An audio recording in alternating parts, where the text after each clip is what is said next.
Okay, so this is, I'm looking at my Canvas course here. I've got it set to view modules when I first come in.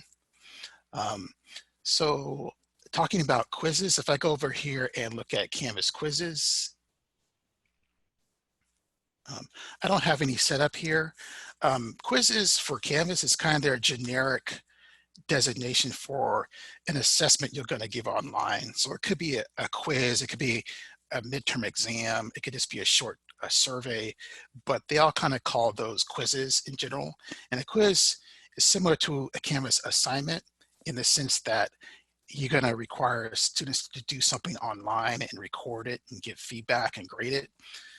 Quizzes will give you the added option, if you set up correctly, that it can grade the students automatically. So if you have a series of multiple choice, true, false, fill in the blank, those questions could be evaluated and graded automatically, so you don't have to go back and actually evaluate each particular question.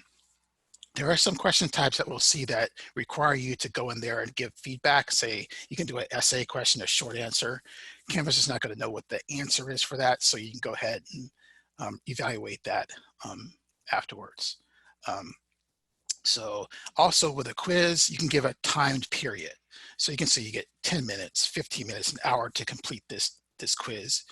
And also they can start it whenever they want, and they'd have, once they hit start, they have that amount of time to complete the quiz. Okay, so let me go ahead and create some quizzes for you, and so you can kind of see how it the general flow. So I'm on the quizzes page, and I go ahead and select add quiz or plus quiz. And there's two parts of the quiz. It's going to be the details, then the questions. So the details are kind of the parameters of the quiz. The questions are your actual questions you create for the quiz.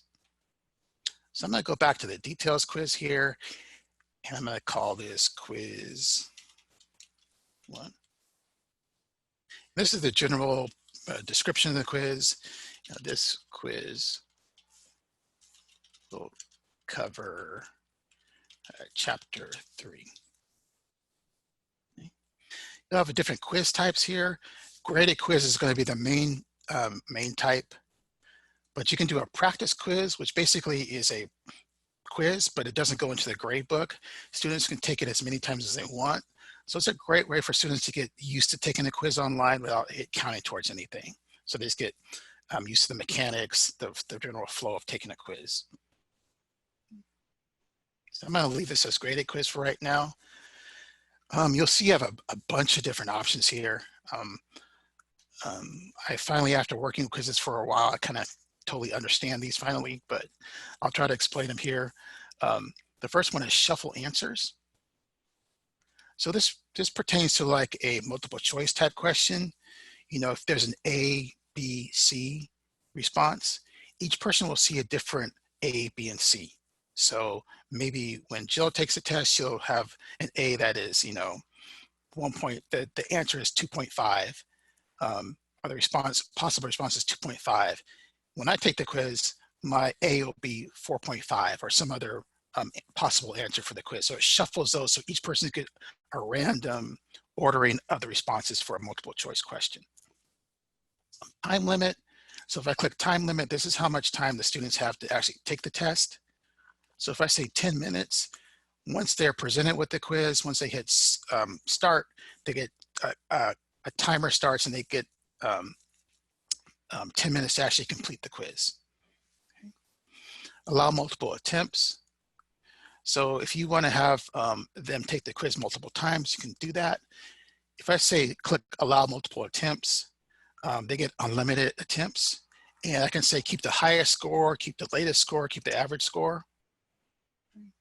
Or I can say you get, you know, 3 attempts, 2 attempts, 4 attempts, or whatever, and keep the highest score. Okay. Again, if I don't click allowed attempts, they get unlimited attempts. So right now I'm just going to uncheck that. Okay. This part down here, so I'm going to unclick see their correct answers and just leave let students see their quiz responses. So what happens is students go ahead and take the quiz, and after they hit submit, to submit their answers, they will get a listing of all the quiz questions. If I leave this checked, they'll see what they responded to those questions. So it'll tell them you answered this, and it won't tell you if it's correct or not. So it could be a multiple choice question and they got it wrong or incorrect. It'll tell them what they answered, but it won't tell them what the correct answer is, if that makes sense. So you answered A, and that's all the information they get. It'll still tell them if it's wrong, and if it's correct, it'll tell us correct. It'll show that it's correct. But if it's wrong, it won't tell them what the correct answer is. Okay. Right? Unless you let them see their correct answers. So in that case, it says you answered A, the correct answer is B. Okay. Or you answered C, the correct answer is B. Okay. So you have some extra controls there. You can say show correct answers at a particular time, and hide correct answers at a particular time. If you don't put anything here, right after they take the test, they will see what they answered and see the correct answer. Okay. So again, if I unselect this, they get to see what the response, not the correct answer. If I uncheck this, they take the quiz and that's it. They see their score, but they don't see the questions in detail. They don't see any information about what they actually put in, if it's correct or not correct. Okay. So I'm gonna go ahead and say check, they can see their correct quiz responses. Show one question at a time. This is if you want to have just one particular question show up on the page, or do you want to show all of them at once and have them scroll down, okay? And lock the question after answering. Yeah, they can do that, okay? So, okay. So if you want that, you can lock, if you do one question at a time, you say lock questions after answering, they move forward in the test one question by one question, and they cannot go back to look at their answer, okay? So I'm just gonna leave this unchecked for right now. So these are some general parameters here. If I go down a bit, I'm gonna have some more options. So I can assign this quiz to everyone if I want. There's a case where you might have some students who need accommodations and maybe extra time or attempts for a quiz. I'll show you how to handle that a little bit later on, but for right now, we'll assign this to everyone. And we'll have a due date here. This is when they should be done with the quiz. So just like a regular assignment, this doesn't really control anything. It's just a notification that says if they submit the quiz answers after this time, it'll be flagged as late, and you can kind of see how you want to deal with that. Available from is the first time they have to actually start taking the quiz. So say it's due at 11:59 and they get 10 minutes to take the test. I'm going to say you can start taking the quiz maybe even a day before. Okay, you can start taking it March 24th at 12 a.m. You can start taking it. Once you hit submit, you'll get 10 minutes, and you need to hit submit before 11:59 March 25th for it to be, on time. So once they started at this time, they hit submit and they have 10 minutes, and it's when they're done, they hit submit and they're done. Until this is when the quiz shuts down. So maybe, maybe it shuts down on, the 26th, right? So maybe at 1 a.m. or something. Okay. So this is the time that the quiz is actually submitted automatically. So if they're still taking the quiz at this time, 1 a.m. hits, it's submitted automatically. Okay.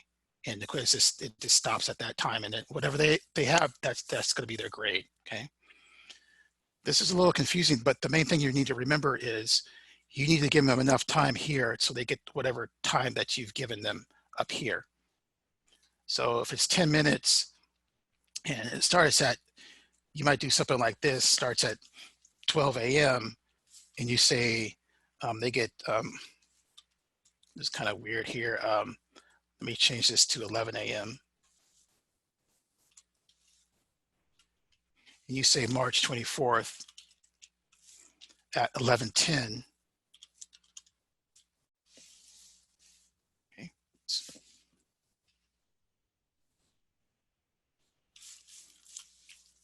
You know, they have a window here of 10 minutes. So unless they start at exactly at 11 a.m., they're not going to get the full 10 minutes. That makes sense. So normally what you want to do with this until is maybe stretch this out a little bit, give them a little extra time. So then if they click start at that exact time, they still have enough time to finish the quiz. Okay. Or what you can do is leave this totally unblank is what I would do. This is when it starts. Yeah. Sorry. Yeah. Is there a timer for students by any chance? Somewhere? Yes. Yes. When they take the quiz, you'll see the timer start. So they'll have the little timer in the upper right-hand corner. And I'll show you how that works. Okay. So yeah, so sorry to kind of get in the weeds on this stuff, but the main thing is I'd probably just leave this until open and control the time here. And this is the time they can start the quiz. Okay. So these are the parameters of the quiz. Next, the questions. So this is where you start adding your questions. So I'm gonna say add a new question. And the question types are going to be here: true, false, multiple choice, fill in the blank, etc. I'm not going to have time to go over each one of these, but on the actual teaching through emergency sites, there's documentation that describes what these are and how to set them up. Okay. But I'll just do a simple multiple choice question. So this question title here is the question I'm going to use to reference and find the quiz question later on if I need to. Students don't necessarily see this question, this title here. So I'm going to say my go-to here, mascots.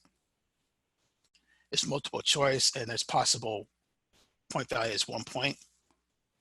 So I'm going to say, what is the USF mascot? So this is my question down here, the possible answers. So I'm going to say,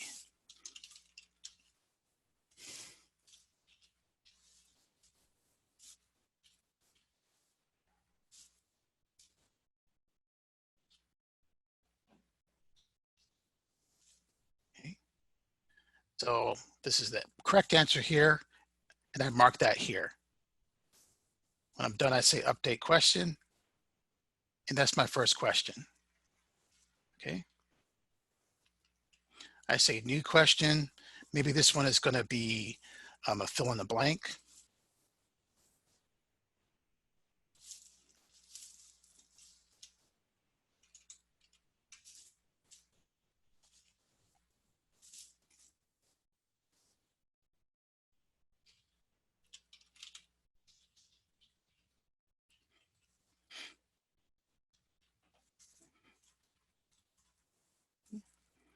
And down here, these are possible answers. And with this one, it's going to be a little tricky because you have to account for each possible answer.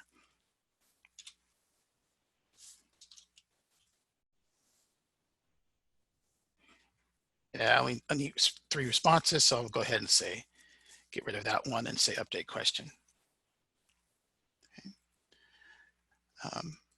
Other type of question I might add is going to be, say, a essay question, like a fill in the blank. I'm sorry, a short answer.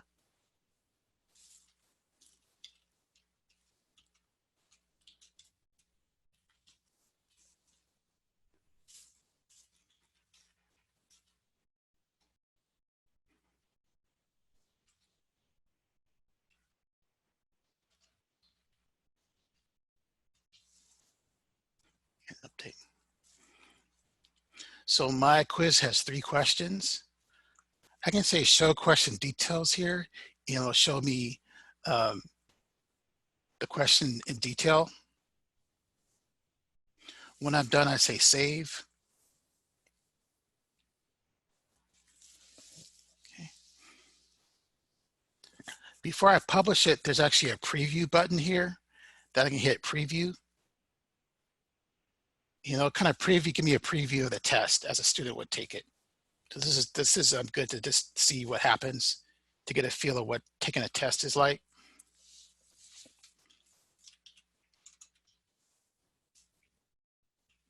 Here. Some quiz. Okay. You'll see down here the responses. Okay. So this is something I just found out today, actually. This preview here, it's not a complete mirroring of what the students would see. If you have it so they don't see any responses, like if you checked, you know, don't show their responses, don't show anything, it'll still show the questions here in the preview.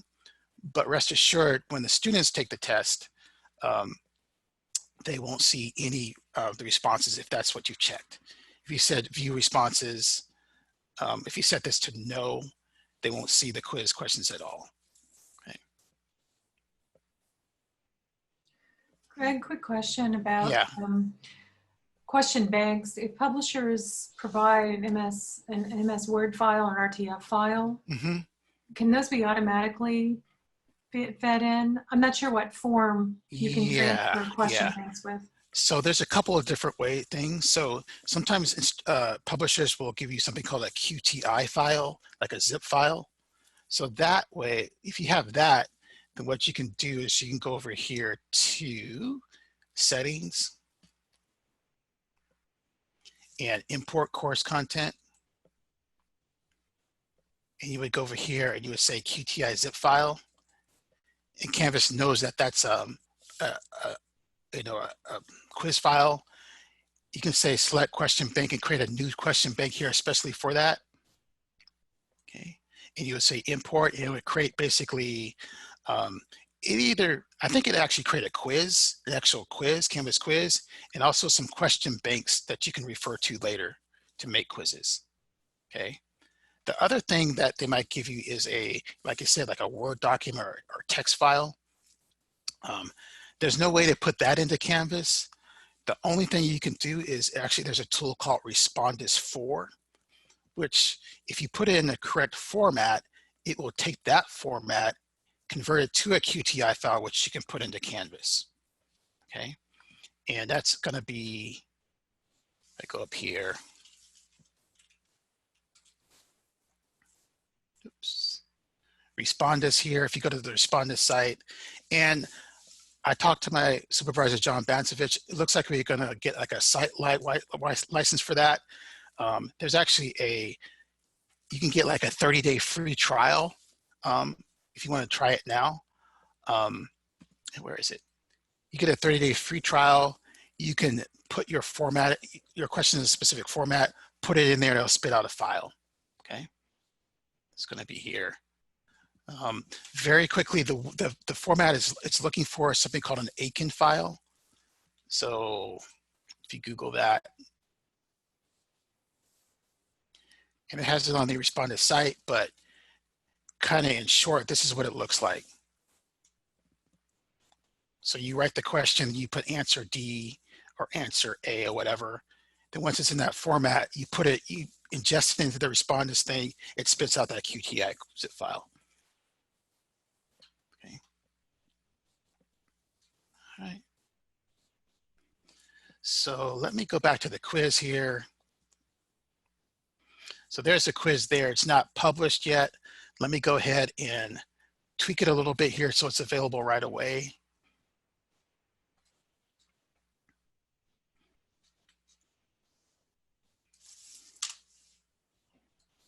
So I've published it. Once I publish the quiz, I can see a couple of things over here. I can see something called moderate the quiz. So if I click this, I'll be able to see all the students in my class and if they have any attempts left.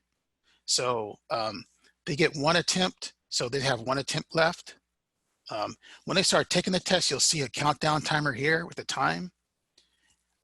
if I want to give the students extra time, like to say this person here, Yogi Bear, he needs accommodations and he gets double time. So everyone here gets 10 minutes, but this person, he'll get an extra 10 minutes for doubling that. And I'm going to say save. Now this person gets extra 10 minutes on the quiz attempt. Okay. So let me go ahead and I'm going to go to my student view here. As a student, I'm going to go ahead and take this quiz really quickly. I'm going to start it here. So here's a student countdown timer. Notice it says 19 minutes because he got double time. And these are the questions that he's going through so far in the question list. So if I go back to this moderate page, you can see here, I'm an instructor moderator view. Here's this, he's taking the test here. So I know that he's logged in and he actually is starting to take it, which is good to know. So this might help you troubleshoot any issues with students as you kind of go along. You can see, okay, whew, everybody got in there and they're starting to take the test and they're good. Okay. So if I go back here, go to Bears, Roses are.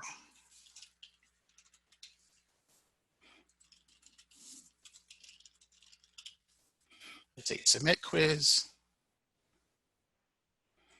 Okay. So I enabled it so correct answers are hidden. So he sees that this is incorrect, but he doesn't see what the correct answer is. This one here, I put in the right thing, so he's good, 1 point out of 1. And this question needs review. So I'm gonna have to go to review that question and actually actually grade that manually. Okay. So if I go over to my moderate screen again, I can see that he finished. I'm going to go over to the quiz here and I can go to speed grader. And this lets me see each individual question for the person and what they responded to. Okay. So over here, question 1, I can see that he answered this. I can give him feedback, or I can tweak the value of the quiz, the question if I need to. Maybe it was a poorly written question, or I just need to go back and give this person, full credit. I can do that. But you can see here 0 out of 1, 1 out of 1. This one here is still waiting for my grade. So I read the response there. I say, and I say 1 out of 1. I say update scores, and notice over here this value updates to 2 out of 3, and that's put in the gradebook. Look over here, go to the gradebook, quiz 1, and there's his grade there. Okay. So that's the general process, but also if you click on quizzes and you go over to something over here, these little dots, manage question banks. Every time you create a quiz in a class, it puts the question in something called a question bank. So these are going to be all the questions for your course. You can actually access these across different courses as well. But if you import the questions in a QTI file, it's going to ask you, do you want to create a separate question bank? And that's where it's going to go here. They're kind of organized pretty nicely. If you just click on here, they're just kind of randomly, all your questions for all your quizzes in this class are going to be all together. Might be kind of hard to actually manage. But just know you can reuse these questions again when you create a new quiz in your course. I believe if you bookmark them here, they're going to be available in other courses as well. So the bookmark is just clicking this little guy here. Okay. All right. So that's going to be quizzes kind of in a, quizzes in 70 miles per hour.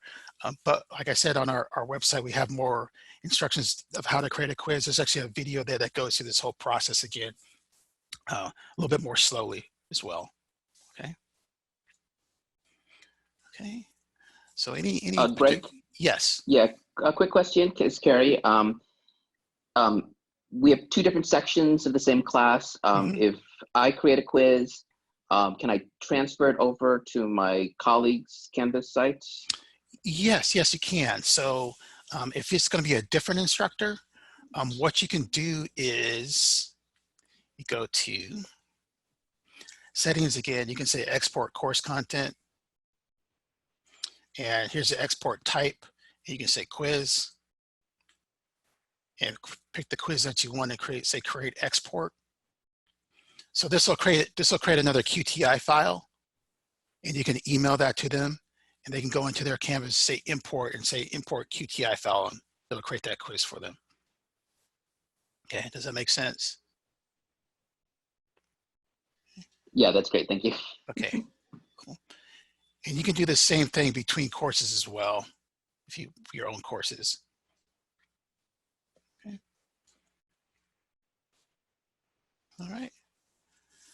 All right, so that's quizzes. Next thing is going to be actual creating Canvas assignments in the gradebook. So kind of going back, so the gradebook is going to be basically be a series of columns that are created from assignments. So if I go to my gradebook now, let's see if I have anything in there. I actually have the quiz that was created and a graded discussion board. So these are two assignments, and as you see here, it just basically creates a column for each particular assignment, and these assignments are totaled up over here under the total column, and this gives me a accumulation of the points values for each student. Okay. If I want to go and look at more detail of this assessment here, I can click over here in the cell, and this little arrow shows up here, and it'll give me some more information, who it is. I can put in a grade here. I can make the assignment late or missing or excused. I can go directly to the speed grader. So a lot of different stuff here.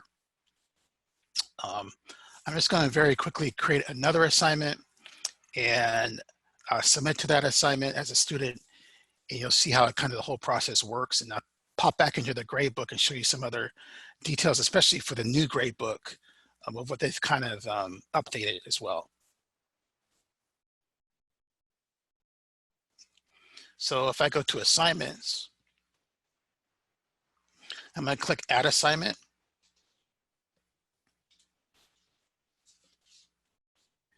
And say this is term paper 1.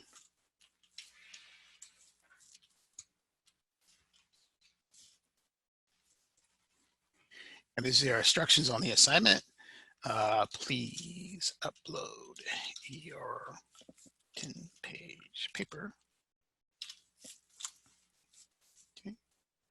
And I will, what you can do, since this uses something called the rich text editor, I could actually embed or link other assets that they need to complete the assignment.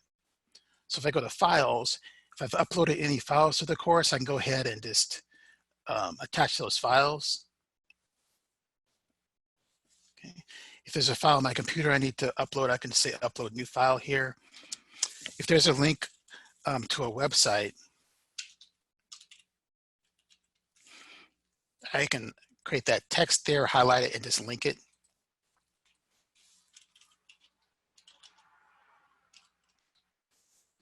I'll insert a link there.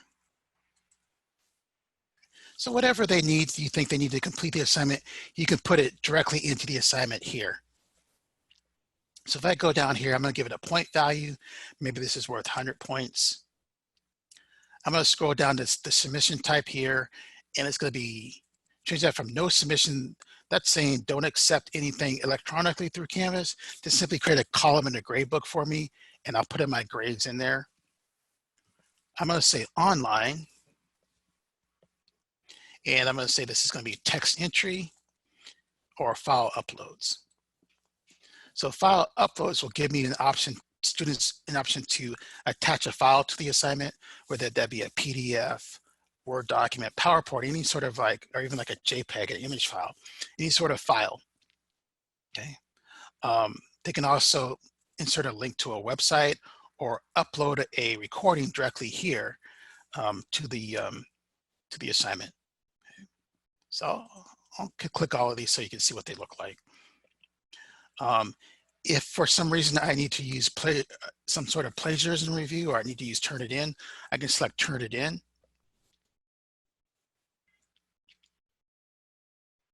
And I would get some options for Turnitin.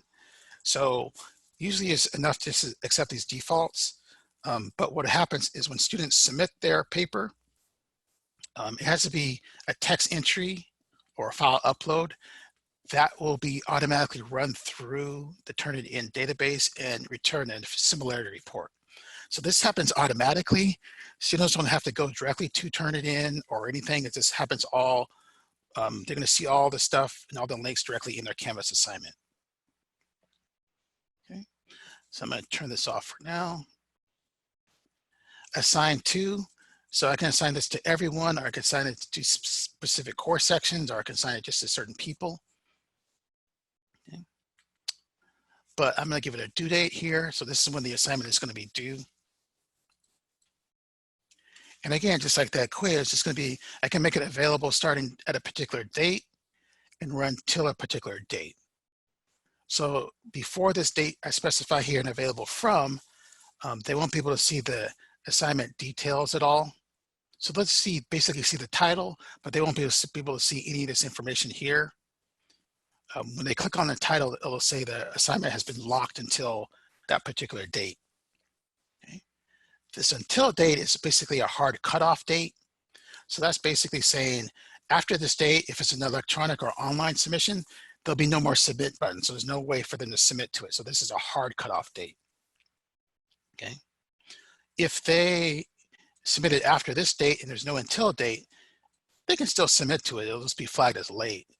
But this controls here, this until date controls if there's a hard cutoff to when they cannot submit anymore. Okay. So the kind of the simplest way to do this is just to create like a due date. And that's usually enough to control submissions. Okay. So when I'm done, I'm just going to say save. And here's my assignment. Right now it's not published, so I can click on assignments. And I'll see it listed there. One other tweak to the new grade book here, if I click on grades, it now by default, I believe it shows me a column for unpublished assignments, just so you know that it's there. If for some reason you don't want to see that, that's kind of distracting, you can go to the view menu I think, and there'll be some other actions you can do here. You can say uncheck unpublished assignments, so that doesn't show there. So this might be distracting, especially if you make all your assignments ahead of time and you just have all these unpublished columns. So view unpublished. Okay. So if I go to course history, the name of my course, I go to assignments. I'll go ahead and publish this assignment. Come on, come on.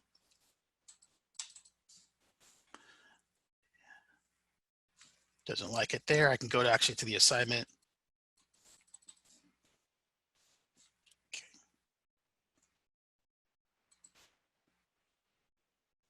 There we go, publish it. So now it's published. So if I go back to my grade book here, there it is. Okay. So at this point, let me go into the student view again. So I'm back as my Yogi Bear student here. I'm going to click on assignments. There's the assignment for me there. I can click on grades too. And there's the term paper 1 assignment, when it's due, how many points it is. Okay. So as a student, I'm going to go ahead and I'm going to click on assignments. My assignments will show in chronological order with the one that's due first showing at the top. I'll go ahead and click on it, read the details of the assignment, and click Submit Assignment. And these are all the different ways they can submit to the assignment because I've configured all of them. A note here, you might see something, students might see something called Google Docs. This basically lets them grab the submission, the paper, whatever, from their Google Drive, their Don's Apps Google Drive. However, when they submit it to you, when they submit it to the assignment, they'll be submitting a Word doc. They'll convert it to a Word doc. So from your perspective, you won't tell that they got it from Google Drive. It's just a way, another repository. Instead of getting it from their computer, they get it from their Google Docs, basically. Okay. But all these different ways I configure for students to submit their, make their submission. So I'm going to choose File Upload in this case. Say Choose File. And I'm going to click on this one here. Say Open. And that file has been attached to the assignment. I'm going to leave some comments.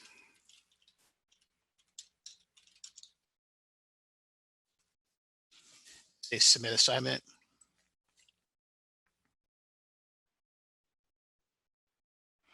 And as a student, I get this feedback here that's been submitted along with my comments. If I go back to my gradebook, I'll see that an icon here indicating that the score has, that something's been submitted to that assignment. Okay. As well as any comments. Okay. So let's go back into my instructor view, hit refresh here. So in the gradebook view, I see that Yogi Bear has submitted an assignment. It shows up in this column here. Okay, so as these assignments are coming in, I can just quickly go to the gradebook and just scan and see, you know, visually who's turned in something by just looking at these icons here. Going back to the assignment, I'll click on that assignment again. And over here, it says 0 of 1 submissions graded. So that tells me I have some submissions. From this view here, I can click on the speed grader. And that'll take me directly where I can actually see the submission. So if it's going to be a file upload, text entry, whatever, I can see their submission here. Okay. At this point, I can click on these annotation tools if this is going to be a file upload assignment only, and I can make my comments.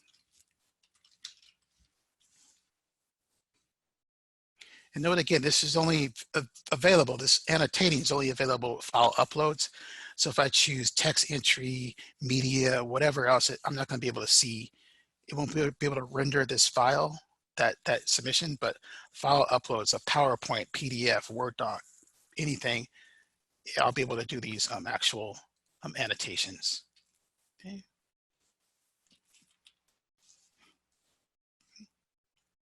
So over here, I can leave a comment, a general comment. Let's say submit. I can leave a grade here, and all this stuff goes into the grade book. If I need to download the assignment here, I can do that, his particular submission. Maybe this is a Word doc and I want to make changes or make annotations and track changes in Word, or maybe this is a specific file like like Adobe Illustrator or Photoshop file that I need to open up and see and maybe make some modifications and give it back to the student. I can download it here, then reattach the file here using this guy here. Okay. I can use this tool here to leave an audio comment as well, video comment. If I don't want to use the webcam, I can shut that off so it's just an audio comment. Okay. If I'm in Google Chrome, I can use this little tool here to actually do text to speech and record my speech, and it'll convert it to text. I can make that a comment as well. So a lot of different options here. When I'm done, I go ahead and say turn paper 1. I can go back to the grade book. Now see that that's been updated with a score. From my student point of view, from Yogi Bear, this is his gradebook view. He clicks on grades. This will change from an icon to a score. He can see my comments here. If he wants to see those annotated comments that I made, you can go ahead and click on the assignment title here and view feedback. And those comments are going to show up here. Okay. So that's kind of a 360 view of the assignments from a student point of view. If I go back to the assignment, the instructor view of the gradebook here, I can actually go to something called the grade detail tray, which I showed you before, and actually put in grades if I want to just normally. So I'm just going from student to student and putting in grades. Okay. All right. A couple other things you can do here. If I go to here and I can say set default grade. So suppose it's probably like a low stakes assignment and everybody's pretty much going to get the same grade because they all turned in something, or maybe they needed to do something in class. You can say set default grade and put actual grade here and set default grade, and it would put in a grade for everyone all at once. Okay. The other thing you can do is you can say message students who, and maybe it's getting close to the time where this needs to be submitted. You can go and say Canvas will automatically get people who have not submitted yet and grab their names. You can put them, send them a message through Canvas.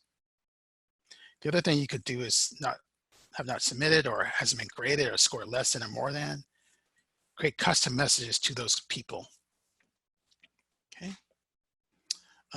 The other thing you can do as well is in the old gradebook, there was something called muting the assignment, where basically you actually said, I'm going to turn off all notifications about grading and the ability for students to see their grades until I can grade all the assignment submissions. So you mute the assignment, put in your grades and unmute it, and students would see all their grades and be happy or not happy as the case may be. In this case, it's going to be something a little bit different. This has been replaced by something called a grading post policy. Okay. So the posting policy basically changes from automatic, you can change it from automatic to manual. So if I click on, actually what I'm going to do here is I'm going to go back and I'm going to create another assignment.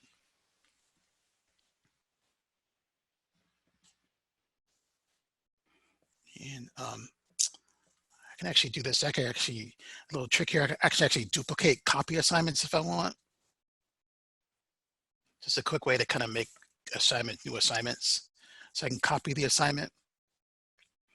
If I go back to the grade book here. So this is a new assignment.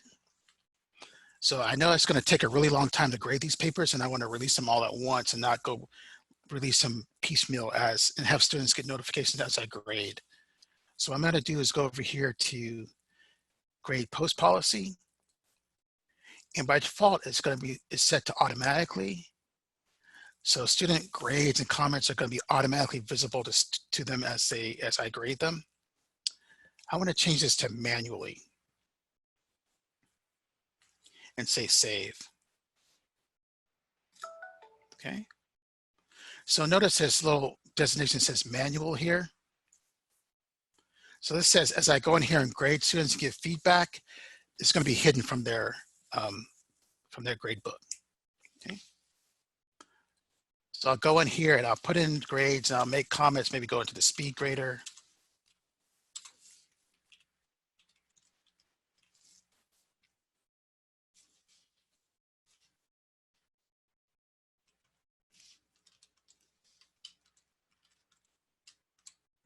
I'm done with all my grading and comments. Notice when I put in grades with the manual set, it displays a hidden icon. This indicates that I have some hidden grades. Doesn't necessarily show me which grades are hidden, but it tells me, hey, some of your grades are hidden. So after I do all my grading comments, I go over here to post grades, click this, and it'll put an orange dot next to all the grades that are currently hidden. And I can go ahead and say post grades. And when I do that, they'll be released to students. And I'm done, and it should be good to go. Okay. You might see something on some assignments, say this paper 1 assignment. If I click these dots here, there's something called hide grades. So hide grades, it should really say hide grades that I've already entered.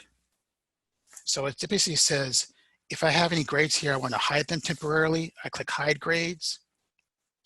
This box comes out and it says hide. And you'll see the icon there indicating that you have hidden grades. If I want to see specifically which grades are hidden, I can say post grades, and I'll see that dot again that shows that those are hidden. Okay. If after this point I go ahead and do my grading again, notice here, these grades are not going to be hidden. So I click post grades again. These grades are not hidden because there's no manual post policy. So you can see this can get kind of complicated and kind of convoluted. So what I would suggest if you're going to use this is before you start grading, decide if you want to do manual or automatic. If you want to do manual, set it to manual, put in your grades, then say post grades, and post them and you're done. That most similar to the mute unmute functionality that most people are familiar with. Okay. All right. A couple of other things with the gradebook itself, just kind of managing. If you go over here, there's just going to be some, there's something called gradebook history where you can see how you graded a student. If you forgot, maybe you made a grade change and you forgot what it was, you can go ahead and see that history. Go back to grade here. There's a bunch of other options here. You can say view, and you can say, hey, I just want to filter by modules. I just want to see certain sections. If I've combined sections, I just want to see certain student groups of people. You can filter by all that stuff. Okay. One other thing in kind of managing the gradebook itself. So if I go back to my student view here and go to grades, there's something here for the assignment. If I look at the grades, there's something here called a whisker graph. So from the student point of view, I click on this, it'll show me the mean score, the high score, and the low score for the assignment. So that's turned on by default. There's sometimes some instructors who don't want students to see that and have to kind of manage that, oh, maybe this person got the lowest score in the class. So you can actually turn this off. Okay. And the way you do that is if you go back into your course settings here.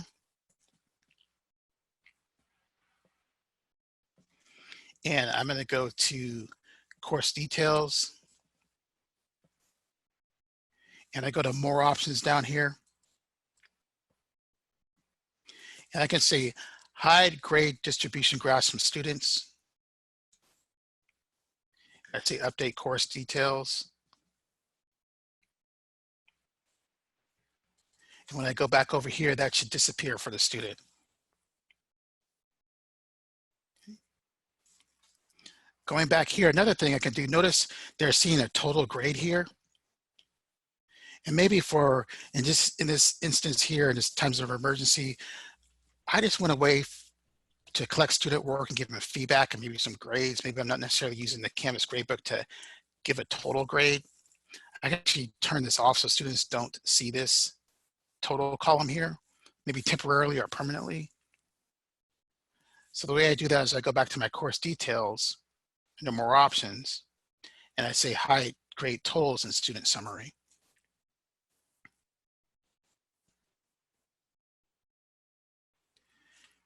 So if I go back here to Yogi Bear again, that's gone. So they only see their grades here. They don't see a totaling of the grades. Okay. Most of the time it's good pedagogy to give them a running total of how they're doing in the class, but I know there might be times where you want to turn that off. And yeah. Okay, the last thing in the few minutes we have left is, say you have a weighted grade book, or your syllabus says, you know, participation is going to be worth 10% of the final grade, your tests are going to be worth 40%, and papers are going to be worth 50% of the grade for a total of 100%. How do you reflect that in your Canvas gradebook? So the way you do that is you create additional assignment groups corresponding to those categories. So I'm going to go over here, I'm going to say add group. I'm going to say papers. Save. Add group, participation, and save. So these are additional assignment groups. I'm going to go ahead and drag some assignments into these groups.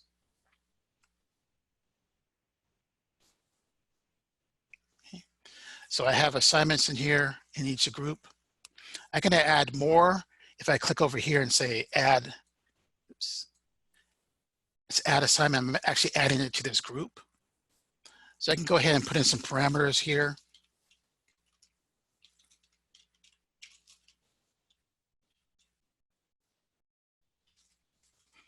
Some general parameters, due date, point value, and say save and publish. This will automatically create what's called an assignment shell for me. I can always go hit more options or go back and click on the assignment cell to put in the details, but I'm just quickly creating assignments for my columns for my gradebook here. Okay. So I have these here. If I go to my gradebook, I'll see these at the end of the gradebook here.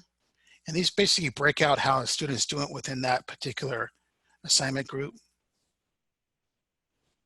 But the total is going to be the same as well down here. It's going to total up everything here. Excuse I me, go back to, yeah. Just because of time, I'm going to step out. I wanted to let everyone know that I put the Zoom session link in the chat for the next session if you have other questions. So go ahead and find us there. Thank you. Yeah, and I can stick around just for a couple of minutes here as well in this chat, in this Zoom session to answer any of the questions as well. Okay. So these are my assignment groups. I'm going to go ahead and weight them now. So I go over here to the assignment settings area, and I say assignment groups weight. And I say weight final grade based on assignment groups. And here's where I put in my percentages.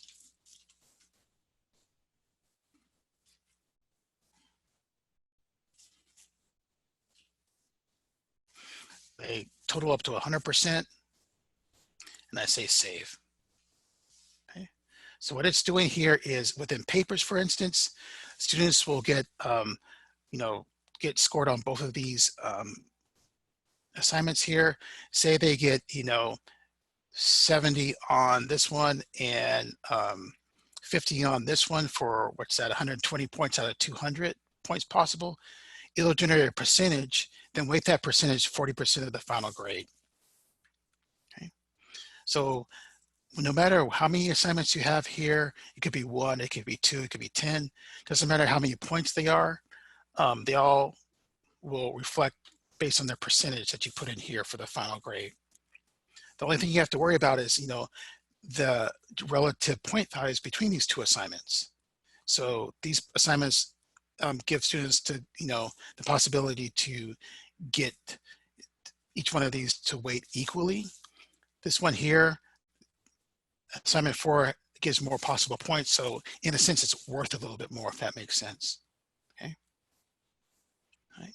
So once you do that, if I go back to my grade book, now my total column will have this weighted value, which might be a little bit non-intuitive because Canvas is doing some calculations behind the scenes to give me this weighted percentage here. But that's based on these weightings that are here. Okay. All right. So that is about all I had for assignments, grading, and quizzes. Do you guys have any other particular questions? I can answer them here, or if you guys want to pop into the next section, I can go over to that as well.